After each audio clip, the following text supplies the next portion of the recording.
when he was driving him home that night, and he'd pick him up and he was still the same person, not Jim Carrey anymore.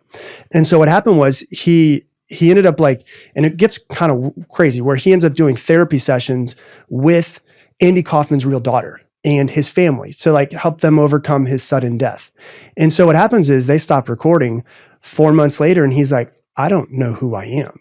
And he lost who he was. And he's like, I don't know my beliefs. I don't know what makes me happy, what makes me sad, what pisses me off anymore. He's like, I've kind of just lost who Jim Carrey is.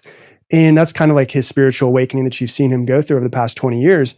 And he realized, if I can lose Jim Carrey, then who the hell is Jim Carrey?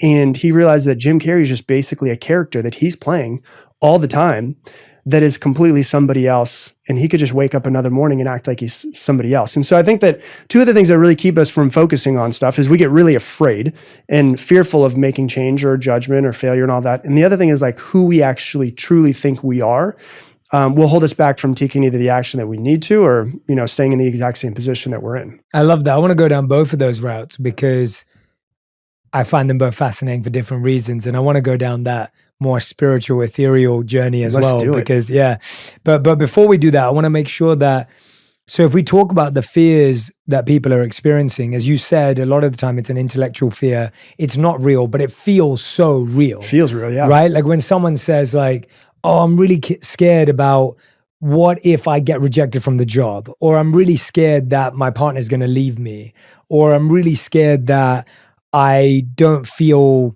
good enough or smart enough to make it in whatever field it is. Mm-hmm. Those feel extremely real. Yeah. How do you process a feeling that feels real, even though it may be intellectual? Yeah, well, so that's the beautiful thing about being a human. And I think it's, and you can correct me if I'm wrong, but I think it's actually in the Bhagavad Gita, it gives an example of a lion attacking you or a tiger attacking you at night.